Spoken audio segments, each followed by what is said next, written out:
Fala galera, beleza? Sejam todos bem-vindos a mais um vídeo nesse canal. Galera, tamponamento cardíaco, tudo que você precisa saber em apenas um vídeo, tá certo? Se gostar, deixa seu like, se inscreve no canal e vem comigo galera, esse vídeo vai ser show. Bora pro vídeo. Bom galera, seguindo no vídeo aqui, tamponamento cardíaco. Galera, esse vídeo é bem interessante, tá? Principalmente para aquela galera que tá chegando agora na área e ainda não teve a experiência de pegar uns atendimentos mais cabuloso na rodovia, ou até mesmo no atendimento para hospital de cidade aí pelo SAMU e as empresas privadas, certo? Fica comigo até o final desse vídeo que a sua cabeça vai mudar, tá certo? Então vamos seguir. Bom, o que é o tamponamento cardíaco? Galera, já tá falando tamponamento, alguma coisa que está se tampando, certo? É o acúmulo de líquido, ou sangue ou ar no pericárdio.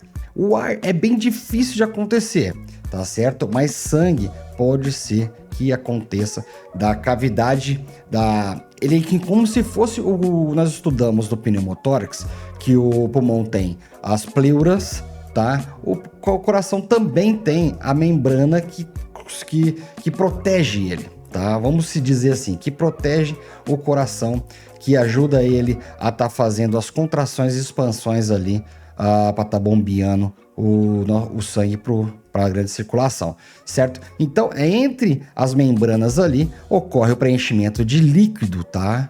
Tipo sangue, tá? Que ocorre o tamponamento cardíaco. E ele segue a mesma dinâmica do pneumotórax, tá bom, galera? Ele vai, nós vamos estudar aqui, não vou passar causa na frente do boi, não. Nós vamos estudar aqui. Então, o que é? Uma compressão do coração, tá? Como no pneumotórax, o pulmão, ele é comprimido para a parede da cavidade torácica ali, pelo ar que está na pleura, o coração também, tá? Conforme vai enchendo a cavidade ali do pericárdio, tá? Ele vai comprimindo o coração e não deixando fazer o ciclo dele de bombeamento para a grande circulação, tá? Então ele impede o enchimento cardíaco, dá uma queda brusca no débito cardíaco e pode ser sangue, líquido ou ar, tá bom? Mas o mais comum aí é o sangue, certo? A fisiopatologia aqui já vai demonstrar pra gente já como que ocorre isso, tá? Coração comprimido não se enche. Por que não se enche? Vocês estão vendo aqui, galera, ó. Aqui tem um coraçãozinho normal, tá? Tem um coração normal com o pericárdio, que é essa membrana que reveste o coração.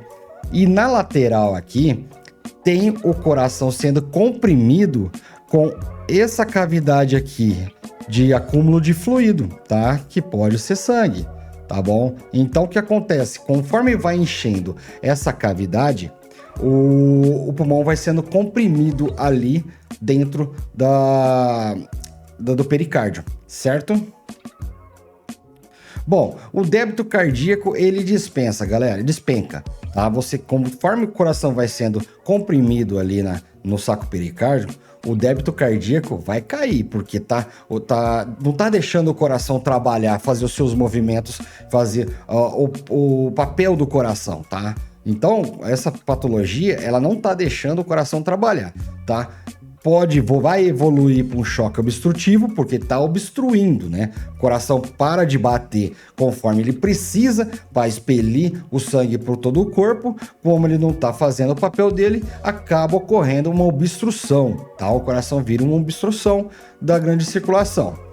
Tá? A evolução é muito rápida, tá? A evolução é assim, por isso que a gente precisa sempre saber os sinais flogísticos aí das patologias, dos traumas, para a gente estar sempre antenado. Muitas vezes a gente fica preocupadíssimo com relação do osso quebrado.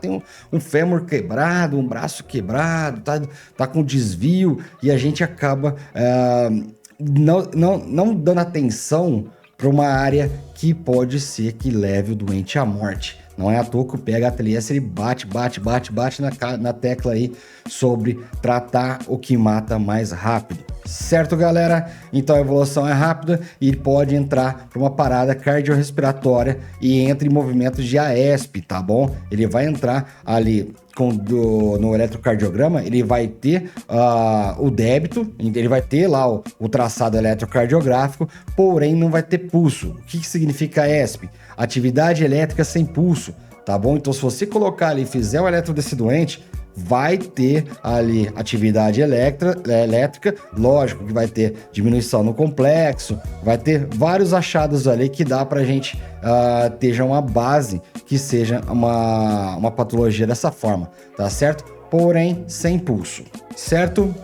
Bom, causas do trauma, tá? Ferimento perfurante no tórax, ferimento no abdômen superior, trauma contuso. E a literatura informa pra gente que é raro, tá bom? E as lesões cardíacas aí diretas, certo? E os sinais e sintomas clássicos dessa patologia. A tríade de Beck, tá? Se você nunca escutou a tríade de Beck, nós vamos estudar ela aqui. Se você quiser que eu faça um vídeo somente falando sobre a tríade de Beck, já deixa nos comentários aqui, galera. Se estiver gostando, deixa seu like e se inscreve no canal, tá bom? Então vamos lá. A primeiro achado da tríade de Beck, turgência jugular, tá bom? Como o coração ele tá obstruindo o sangue, ele tá tentando voltar e não consegue. Então você vai ocasionar de você ver as jugulares aqui todas estraladas, tá bom? Você não vai precisar nem de fazer movimentos para tá vendo a jugular aqui bem preenchida, tá bom? Bem visível. Hipotensão severa. Por que da hipotensão? Não tem débito cardíaco, o coração não tá fazendo ali o papel dele, tá? As bulhas cardíacas abafadas. Você vai pegar o seu esteto, você vai ver que as bulhas estão bem abafadas ou então não existem, tá? Outros achados, taquicardia extrema, pulso paradoxal, tá bom? Também pode ocorrer. Se também você tiver dúvidas sobre pulso paradoxal e quiser que eu faça um vídeo falando somente disso, me fala aqui, galera, deixa nos comentários. Dispneia, sudorese, pele fria e também a cianose, tá bom? Pode ocorrer. Diagnóstico no APH.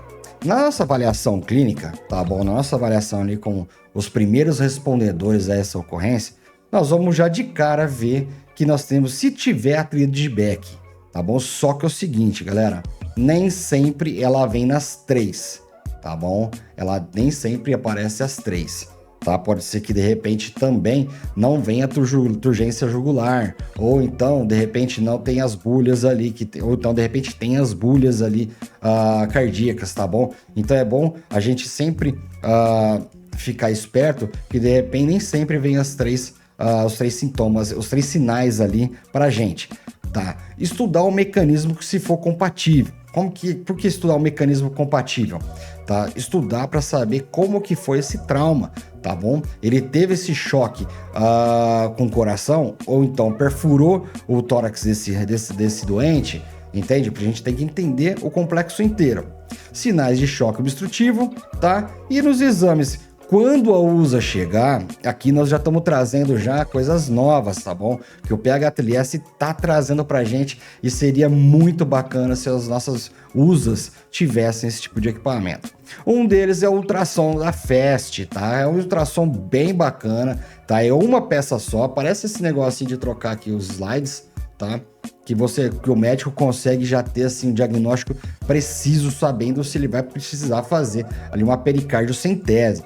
Normalmente, galera, 99% precisa fazer pericardiocentese, tá? E o médico pode também fazer ali sendo guiado pela imagem, tá bom? Ele pode fazer ali pericardiocentese dentro de uma viatura, se tiver capacidade técnica, é lógico, tá bom?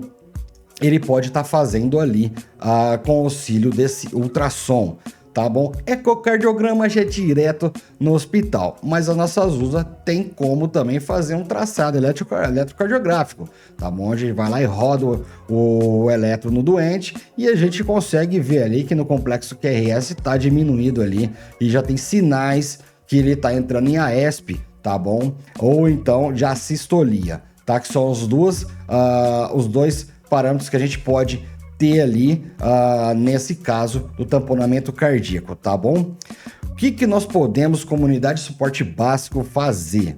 Bom, galera, suspeitou, tem sinais clínicos aí, emergência absoluta, oxigênio em alto fluxo, Monitorização de pressão arterial sistólica com frequência cardíaca e saturação de oxigênio.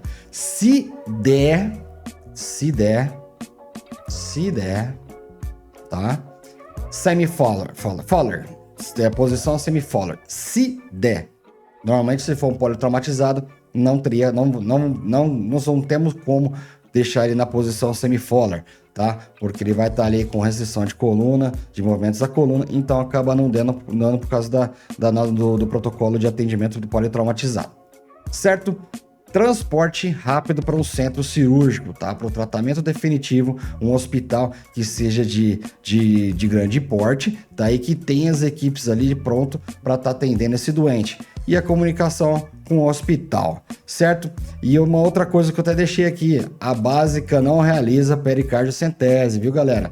Quando eu falei de pericardiocentese, é a USA, tá bom? O médico da USA, mas nem todo médico ali vai ter a manha e nem vai ter a coragem, viu, galera? Porque tem que ter coragem, viu? Tem que ter coragem, tem que ser bem capacitado, certo? Consequência de não ser tratado: choque obstrutivo irreversível, parada cardiorrespiratória, atividade elétrica sem pulso e óbito iminente, certo?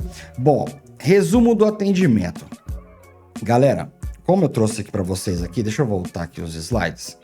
Na conduta aqui do APH, nós fizemos o quê? Colocamos, já diagnosticamos, é uma emergência absoluta, ponto. Oxigênio em alto fluxo, ponto. Monitorização da pressão arterial, da frequência cardíaca e saturação, beleza. Aqui você já precisa entrar em contato com seu médico regulador, tá bom?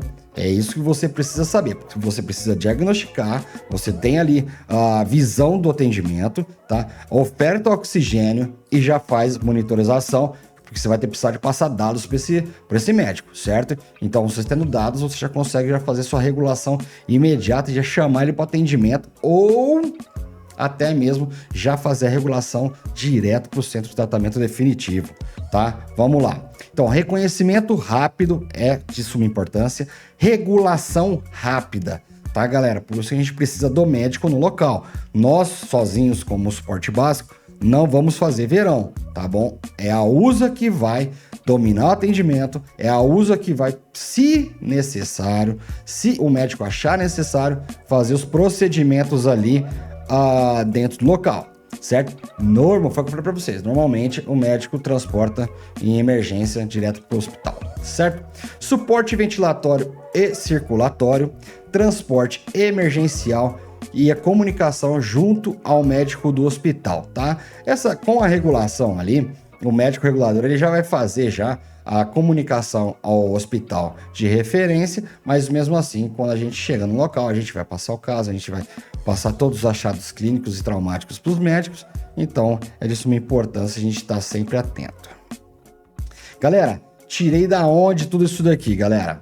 Tirei do PHTLS, tirei do ITLS, do ATLS e do SBITE, tá? SBITE, que é a Sociedade Brasileira de Atendimento, não sei o que, ao politraumatizado. Tá bom, galera? São referências muito interessantes, tá bom? E que eu fui ali garimpando para trazer para vocês, certo? Bom, galera, frase do dia aqui, galera, para vocês. Trauma torácico não espera. Quem salva age rápido, pensa rápido e não negocia com a morte. Bom, galera, espero que tenha ficado claro para vocês sobre a questão do tamponamento cardíaco. É o último vídeo da saga trauma torácico que eu trago para vocês, certo? Se vocês tiverem alguma dúvida, sugestões, deixa aqui no comentário, galera. É muito importante para que eu saiba se estou no caminho certo, viu, galera? Eu preciso de vocês. Eu sei que tem uma galera aí que gosta de mim, que tá curtindo o que eu tô fazendo, porém, deixa o comentário, galera. Deixa o comentário, tá bom? E não deixa de se inscrever no nosso canal, ativar o sininho de notificação, tá certo? E dar aquele like maroto. Eu tô vendo aí, galera, de trazer outras pessoas pra tá fazendo o vídeo comigo, tá bom? Vem uns professores aí, uns caras que tem bastante experiência, influência no meio do APH, tá bom? Pra trazer pra vocês, tá bom? Espero que vocês tenham gostado, galera. Deixa seu like e vem ser APH em ação. Aquele abraço.